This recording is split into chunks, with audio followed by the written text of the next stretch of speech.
There is a name that still stops people mid-scroll the moment they see it. A face that takes you back to a specific time, a specific couch, a specific feeling of pure television magic. And, at 93 years old, Barbara Eden has not just held onto that magic. She has somehow made it grow even stronger. But here is what most people never knew. The woman behind that iconic pink and gold outfit carried a life so full of twists, heartbreaks, scandalous moments, and genuine courage that the genie in the bottle was honestly the least remarkable thing about her. And by the time you reach the end of this, you will understand exactly why Hollywood still cannot stop talking about her. Before any of the fame, before the television sets and the magazine covers, there was a little girl growing up in the middle of one of the hardest eras America ever lived through. Barbara was born in Tucson, Arizona in 1931, right in the thick of the Great Depression. Her family did not have much, but they made things work the way families did back then, quietly, stubbornly, with music filling the gaps that money could not. Her mother used to sing around the house constantly, and that sound became the earliest thing Barbara fell in love with. It planted something in her that would not stop growing. When she was still very young, her parents went their separate ways, and her mother moved the two of them to San Francisco. It was a fresh start, though fresh starts rarely come without their own kind of hardship. Her mother remarried, the family expanded, and Barbara grew up in a tight neighborhood where people looked out for each other and roots ran deep. She was a descendant of one of America's founding figures, though nobody in the household treated that fact like something special. What mattered was getting through the week. By the time she reached her teenage years, Barbara had already figured out that waiting around for opportunities was not going to work. She started singing with local bands, performing at clubs and venues around the city, earning $10 a night. That might not sound like much, but it was real money to her family, and it was real experience for her. Every stage she stood on made her sharper, more confident, more ready for whatever came next. She joined Actors Equity at 16, enrolled in theater training, studied music formally. She was not dabbling. She was building something on purpose. She even entered a beauty pageant in 1951, competing under a different name and walking away with the title of Miss San Francisco. She did not win the state title, but she did something more valuable. She got noticed. And for a young woman trying to break into an industry that chewed people up and spat them out daily, being noticed was everything. Her path into television was not an overnight story. It was built one small appearance at a time. She showed up on the Johnny Carson show when television was still finding its feet. She landed a role on one of the most beloved programs of the era, sharing the screen with Lucille Ball, watching and absorbing how the best in the business controlled a room. None of these were starring roles. None of them were the moment. But every single one of them was a lesson, and Barbara was paying close attention. By 1957, she had her first real shot as a series lead on a television adaptation of a film that had originally starred some of Hollywood's biggest names. She held her own.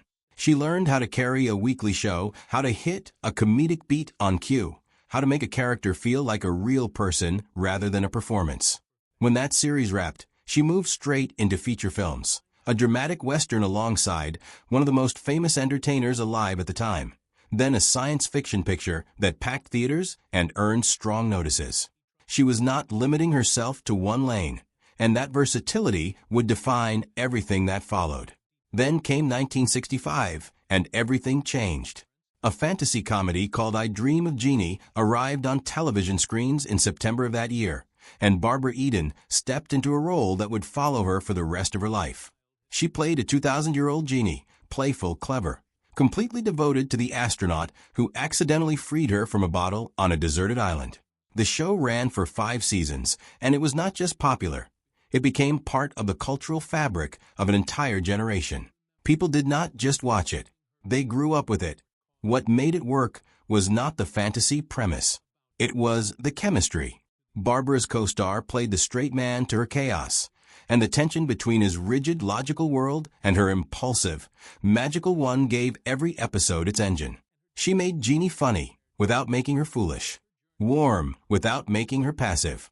The character had genuine personality, and that was Barbara's doing entirely. But behind that warmth and those perfectly timed laughs, the set had a side that never made it into the show's credits.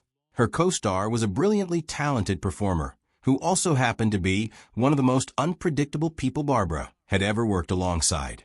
His moods could shift without any warning. When something on set frustrated him, he did not keep it quiet. He made sure everyone around him knew about it, sometimes in ways that left the crew genuinely stunned.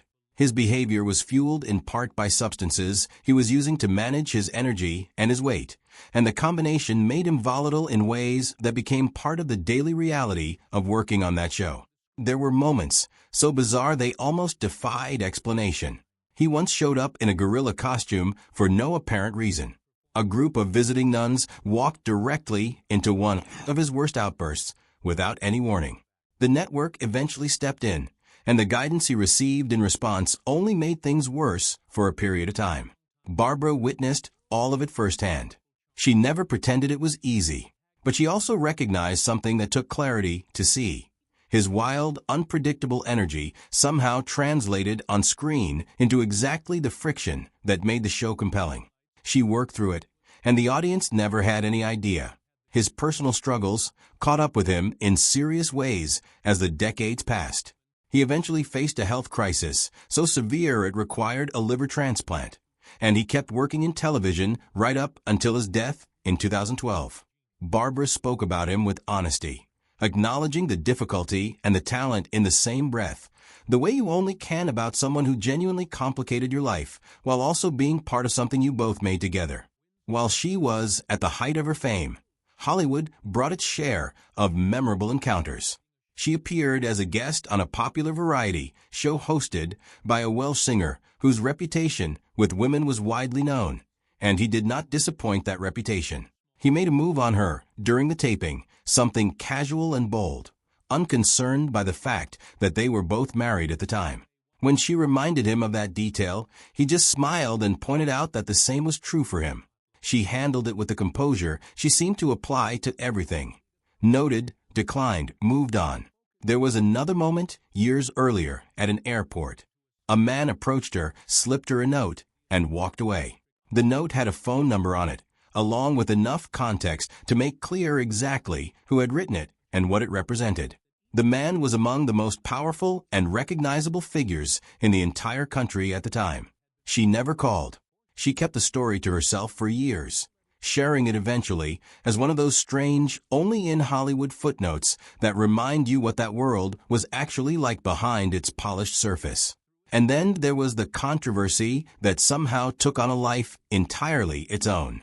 A single observation from a journalist, that her costume never revealed her navel, spiraled into a cultural debate that would follow her for decades. Rumors spread that the network had banned it, that there were explicit rules, that measures had been taken to ensure nothing was visible. Barbara always pushed back on the more dramatic versions of the story. The costume covered what it covered because that was how it was designed, not because of some corporate directive.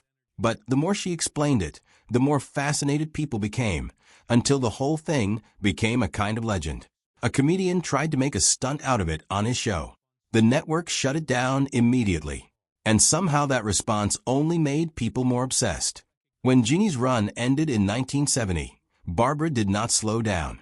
She took her skills to the stage, performing in a national touring production of a beloved musical, and proving to audiences who only knew her from television that she had a voice and a stage presence that belonged in an entirely different arena. She led a television series in the early 80s built around a charming, sharp-tongued widow who refused to be pushed around by the hypocrites in her small town, a character Barbara played with obvious relish.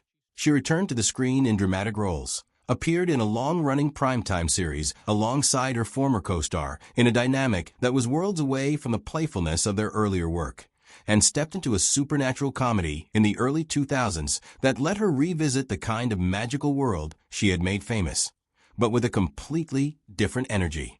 She also performed alongside her former co-star in a stage production built entirely around letters exchanged over a lifetime. No sets, no costumes beyond what they wore walking in. Just two people, two chairs, and 50 years of words read aloud. The audiences who came to watch them did not come just for the play. They came because of what those two people represented together, a history, a shared thing that had meant something to a lot of people for a very long time. The performance was deeply emotional, and Barbara matched every moment of it. But the true measure of who Barbara Eden is has never been found on a soundstage. It is found in what she carried through her private life, and what she chose to do with that weight. She married for the first time in 1958 and spent years hoping for a child.